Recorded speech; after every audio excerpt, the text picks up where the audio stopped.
Good morning, everyone. It's so exciting to see everybody joining our call today. Welcome to the Greater Columbus Sports Commission's virtual sports report. Uh, I'm Linda Logan, our executive director and host today, and so happy to have a great colleague and friend, Dennis Dodd with CBS, one of the great college sports writers around the country. So Dennis, welcome. We're here to chat it up a little bit about National Signing Day and what's happening in the football off season.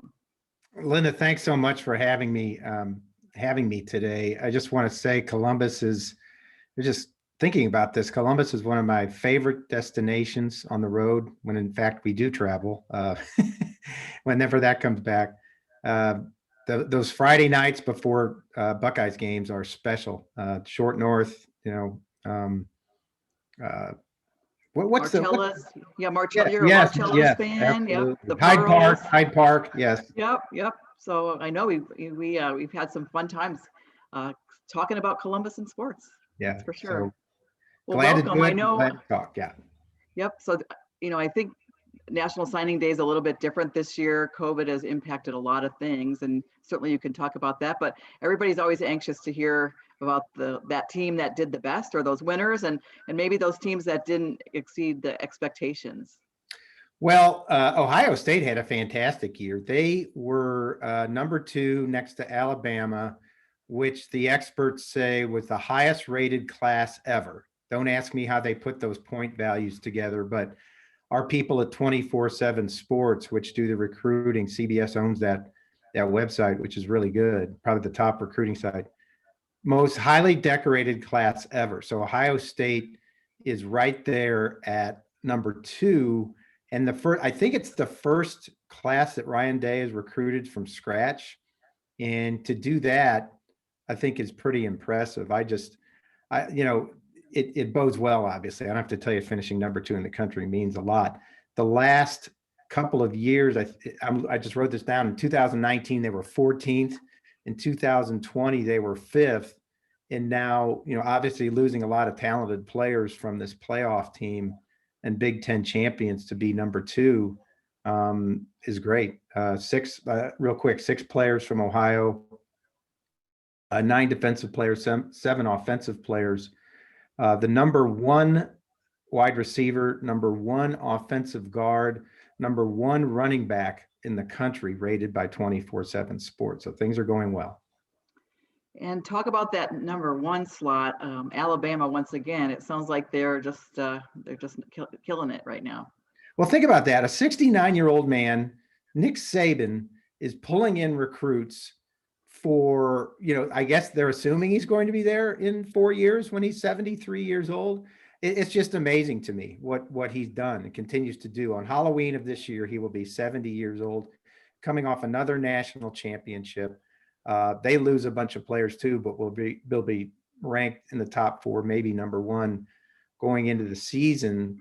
And I just think the energy of him being around him, you look at him, he's 69, he looks 49. He's got the energy of being 39, and there's no end in sight to the guy. People ask, how long is he going to coach? It doesn't even come to mind. That's not the first thing you think about when you think about Nick Saban. You think about the greatness. You think about 6 national championships or 7 national championships now, surpassing Bear Bryant. So he is amazing. And for them, I think the age thing, to me, for 17, 18-year-olds to line up behind a guy who, may or may not be coaching in 4 years, they got to think he will be. Well, talk a little bit about, we know who the top 2 teams are. Who else surprised you this year with their recruits? USC went from 64th to, I think the final tally yesterday was 8th. They actually profited from COVID in that I wrote a story about this Monday, in that their original schedule for 2020, they were playing Alabama to lead off. They were playing Notre Dame. That's 2 non-conference games for them. They probably would have lost handily. And instead, they played that shortened schedule, went 5-0 before losing the Pac-12 championship game. And overall, they improved. Clay Helton, the coach, revamped the entire recruiting philosophy. He brought in some different people earlier in 2020, and it showed. They got the number 1 recruit in the country, Corey Foreman, who's a defensive end from Southern California. They put, and only one person on the staff, actually two people, had actually met him in person, because his last time on campus was early March before COVID hit. And they basically recruited him through the portal, through Zoom, excuse me. And a lot of schools have done that lately. This was the first class where a lot of the players signed, where the schools didn't actually meet them in person or their parents. So this kid, Corey Foreman, who may be a game changer defensively for USC and for the Pac-12, because the Pac-12 is really, really down right now. And if they can turn it around, and I should mention, as long as I'm mentioning USC, Oregon was number one in the Pac-12. They finished 6th overall with Mario Cristobal. He was a former offensive line coach at Alabama and played at Miami. Great young coach. And for the third straight year, has the top 10 class at Oregon. Great. Well, these are players that we're going to see in the next couple of years, and it's exciting that we were getting firsthand knowledge today. So do you want to talk a little bit about sort of this whole preseason ranking, and are you already weighing in on things like that because of these classes? I did the day after the championship game on, I guess, January 12th, they had me do a way too early top 25. And I had Clemson number 1, I think I had Alabama number 2, Oklahoma and Georgia 3 and 4. And then Ohio State number 5. I had them out of the top 4, only because of the players they'd lost. I couldn't put them in the top 4 and make them a playoff team right now. It doesn't mean they won't be. And obviously they've got a lot of talent coming back, but when you lose a Justin Fields, when you lose all those great defensive players, a Sean Wade, you're not going to replace them right away. So yeah, I think the teams to watch up at the top. Look, we can have an argument about Clemson. They've lost just as much as Ohio State. It seems like, when you lose the number 1 overall pick in Trevor Lawrence, but they've got a kid, DJ Uiagalelei from Southern California, who's going to be a sophomore and maybe better than Trevor Lawrence. I've already written that. I mean, if you see him play, he's 6'5", 6'6", 240, and they're always up there. I think Oklahoma is a team to watch. The Big 12 doesn't get much credit for playing defense, and they don't play good defense. But Oklahoma's won 6 straight Big 12 titles. They've got a great recruiting class, great players coming back. They might have the number 1 returning player in the country in Spencer Rattler, the quarterback out of Arizona. And they got 3 big-time transfers from Tennessee. Tennessee making that change at coach when they fired their coach, Jeremy Pruitt. A lot of upheaval there, and they get Eric Gray, who I think is going to be a starting tailback for them. He was really good for Tennessee. So I think that would be a team to watch. And then Georgia, Georgia's the team that has done everything but win it all. In Kirby Smart's second year in 2017, they lost that overtime championship game to Alabama. They won SEC titles. They've come close, but this might be the year. I think, given where I have them ranked, I think they're going to be the team favored to beat in the SEC over Alabama, but we'll see. Well, that brings to mind a conversation we had about sort of the hierarchy of college football and where some of these teams rank and the perennial favorites. How do you want to talk a little bit about that? Well, yeah, there's something to be said for that.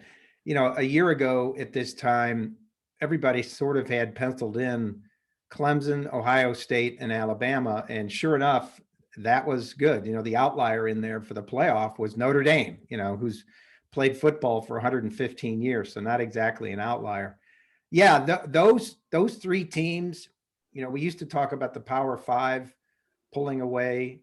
Now it's just individual teams pulling away from everybody else. And Alabama, Clemson, and Ohio State particularly have now separated themselves from everyone else in college football, in my opinion, in terms of talent, recruiting, coaching.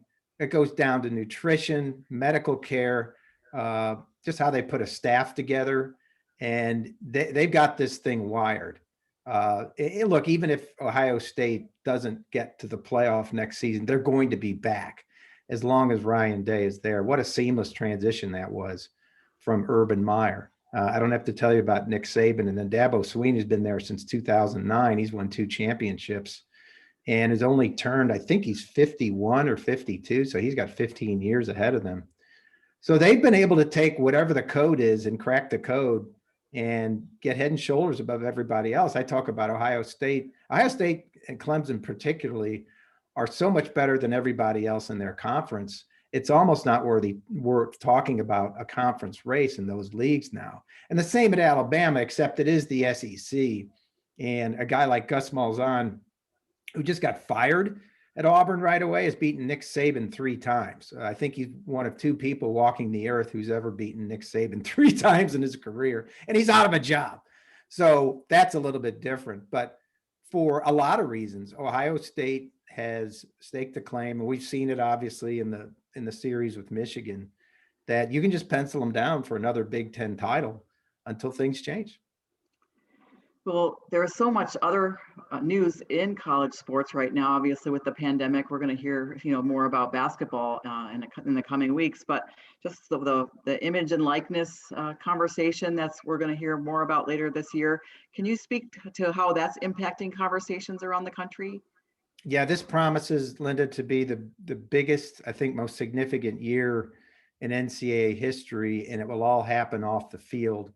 Because of starting with name, image, and likeness, which is legislation the NCAA was scheduled to put in place in January at their convention, and essentially allows players to be like any other student.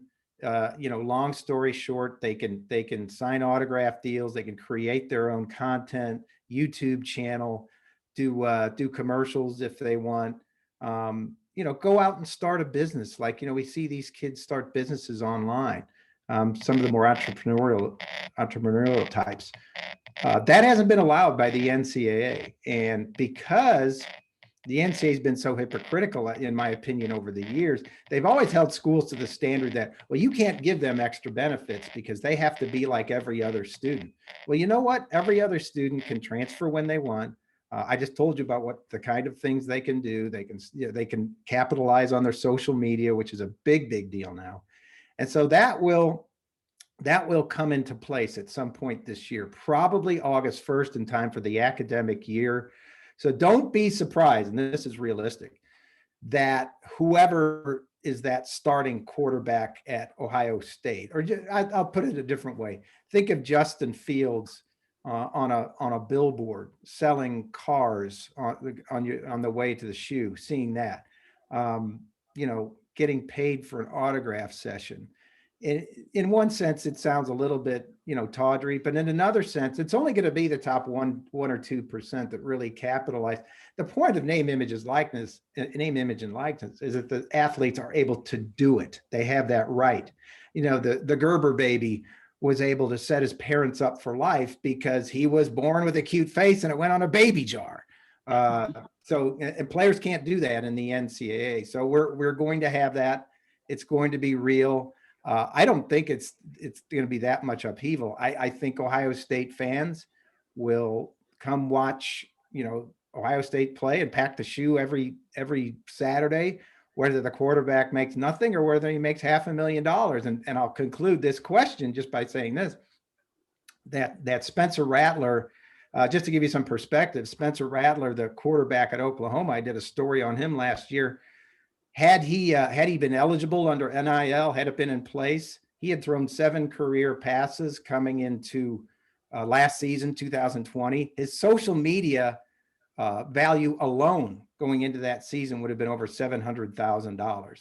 So that it's a reality. These kids are very savvy. They know their social media worth. But that's just part of it. It's going to be very, very interesting. And I guess just another consideration. So colleges, when they have that marketing machine in place, that plays a very big role. Yeah. Again, I'll use USC as an example. They just partnered with a creative agency in Dallas for some of and schools all over the country. And I guarantee you, Ohio State's done this to create NIL marketing product. The schools can't partner with the players, but they can tell them what's available in Columbus nationally, how they can market themselves, how they can make money off their fame, which is basically what NIL is. And USC, the firm was called J1S in Dallas. and they created a video that they actually did launch, and was so edgy that it was taken down. And here's what I mean by edgy. It was, players getting out of limos at a movie premiere in Hollywood. They're selling Hollywood. There are models in the background, but no one was wearing masks. So the administration thought in the middle of a pandemic, maybe that was too much. So they took it down. But I talked to their player personnel guy at USC, and he said, it doesn't matter. The recruits had already seen it, and it's out there somewhere on the internet. It's been preserved. And it was so cool that schools think this is as much of a difference maker as, having a kid in for a in-person visit at school, because they can't now during COVID. This is how they're getting kids to come in. Well, my next question actually was going to do with the expanding of the playoffs. I see that was one that just popped up in the chat as well. So I'm sure that's a great conversation anytime anyone talks with you. Oh yeah, I do think it's going to expand, but I think it's going to be a while. The contract between the college football playoff and ESPN goes 5 more years. And I keep telling people, in the middle of a pandemic, in the middle of a financial downturn, ESPN's not in the business of tearing up checks and writing bigger ones because Cincinnati, for instance, got left out of the playoffs. So it'll go 5 more years, but I think the pressures are there and the momentum is there to expand it. It's worth right now. We'll be going into the 8th year of a $7.2 billion contract between ESPN and the CFP and the schools. And typically those types of deals are backloaded. So this is a 12-year deal. Most of the money is going to come on the back 5 years of it. ESPN wants cost certainty. That's the reason they have a contract with the ACC, for example, until the year 2036. And so this isn't going to change. But yes, will it expand? Yeah, I think we're going to have, may go to 6 first, may go to 8. The problem is, don't expect this to be a Cinderella type thing. College football doesn't do Cinderellas well. College basketball does. It's what the tournament's built on.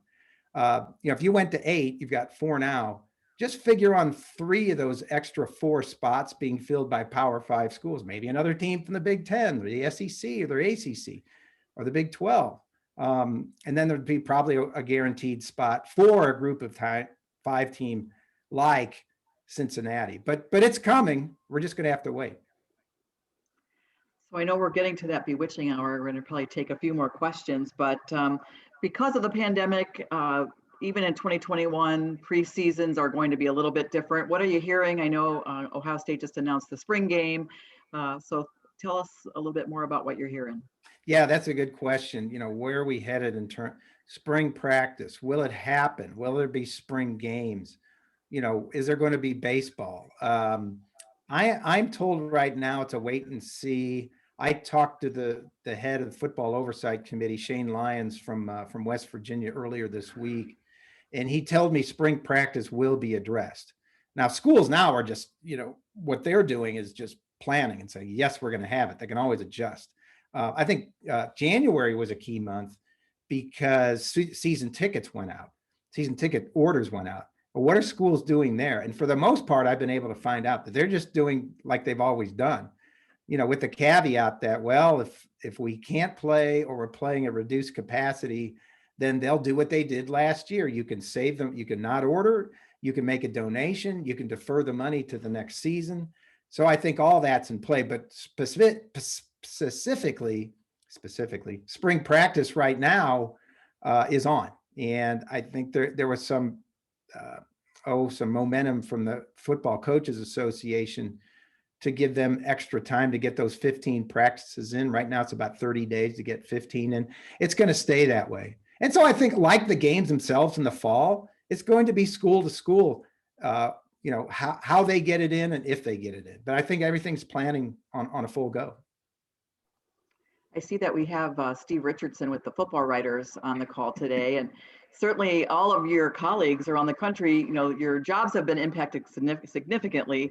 So whether you travel or not, at least in the first half of the year, I'm sure that you're trying to figure out your own course. Yeah. Oh, missed it like crazy in the fall. I went to one game in person. I live in Kansas City, so I was able to drive to a Missouri-Alabama game. And I figured out at the end of the game that, everything was on Zoom. And it's like, everything else being equal, I can protect myself and still cover the game from home because it's on Zoom. Because I'm not going to get beat on a story at the game, that's for sure. Because even at the game, there was no access to the field before or after the game where you like to jolly with people and see coaches and players that you know. And so it was really depressing, and I hated being at home. It's what I do. It's, you love getting out. I mean, I have fond memories of the 2002 game where Ohio State beat Michigan to go to the BCS championship game and getting pepper spray in my eyes. And 2006, the famous, Lloyd Carr game where, not Lloyd Carr, but where the former coach died, help me with the name, at Michigan. He had died the day before. And that great game that Ohio State won by 3 points, I think it was 42-30. Oh, with Bo Schembechler? Yeah. Oh, God, how could I forget? To go to the BCS championship game. And those are the memories you make going to those games. It's not so much, you have to work. Yes, you have to work, but it's more about the relationships that you have, that you make and renew at those games. Seeing Gene Smith at his box and saying hello, that type of thing. So it was hard. Well, Riley Newhart's going to come in and ask a few more questions. Dennis, so here you go, Riley. Okay. Yep. Hello. So everyone keep submitting questions in the chat if you have them, if you have any last minute questions for Dennis. And then Dennis, as you're talking about that, I was going to give you a nod because it didn't get mentioned, but I read in your bio, you're one of 7 media members to attend every single BCS title game. So when you talk about these memories and you talk about going to all of these events, you're definitely one of the experts on that. And I think that's important to call out. As far as questions go, I wanted to revisit something you talked about at the very beginning about how a USC recruit had done all of his visits virtually and how different that must be for these kids that are signing during this period. So what do you think about how the pandemic has changed recruiting going forward? Is that going to be something that we're seeing more and more? Are we going to see these virtual visits taking the place of in-person visits? And do you think we'll see an impact of how this year has played out on the field come a year or two, or when these kids start to play?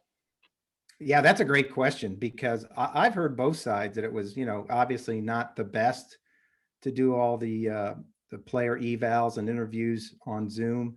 Other coaches I heard about said, this was pretty good because you get, like we are now, you get this. There's no distractions. He's not sitting on the couch at his parents' house checking his phone, or feels his parents off to the side and the coach is talking to him.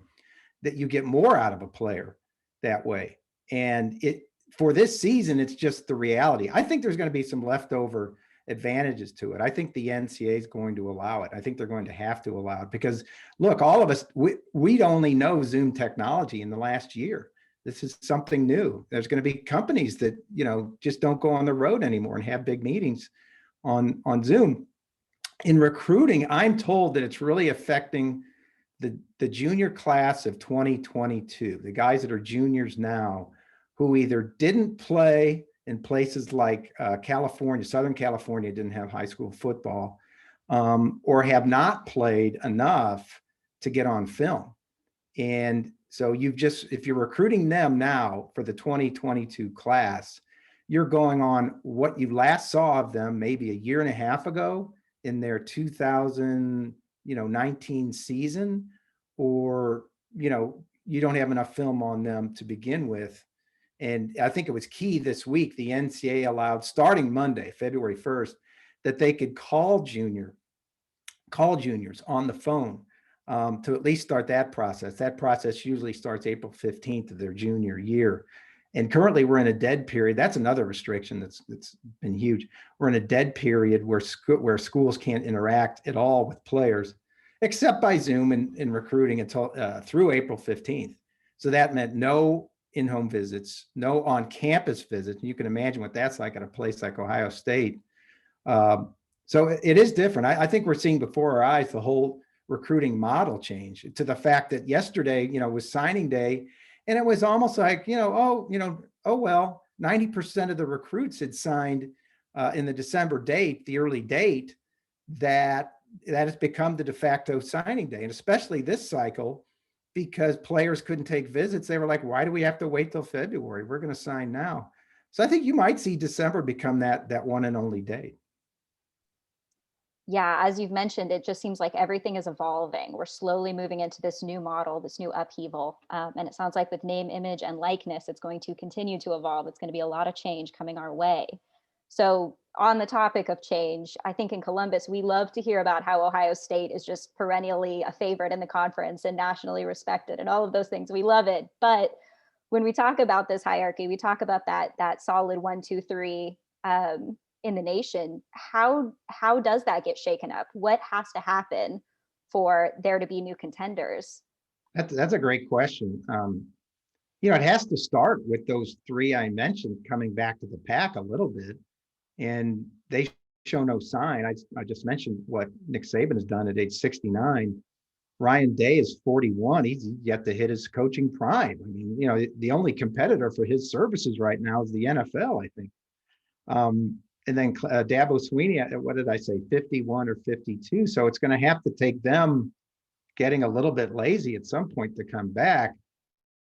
The schools, the ones that want to contend are going to have to spend money. I think, a team like Georgia, I think I read last year, spent $3 million alone on recruiting travel, just to get around to these players.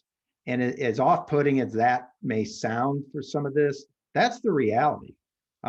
You're going to have to invest in whatever NIL looks like to get the best players to your place, because you only have 25. The limit is 25 players per recruiting cycle. And that has to get better and nobody knows exactly what that looks like. But it's incredible. And then you have to win on the field. I mean, you have to get the players, you have to win on the field. And a USC has to start beating Alabama in a preseason game, had they played last year. But the last time they played was 16 or 17. It was in Dallas in one of those neutral site games. Alabama won 52-3. And that was Jalen Hurts' famous jumping off point as a freshman. He didn't even start the game, but came in and became that year the SEC freshman offensive player of the year. So it's going to have to take all those things. I think the teams that want to challenge are already scheduling more Power 5 big time games instead of sitting back and playing weaker teams in the non-conference just to schedule wins, because they know it's high risk, high reward. The only way you can get into that top 4 is playing the top teams and beating them.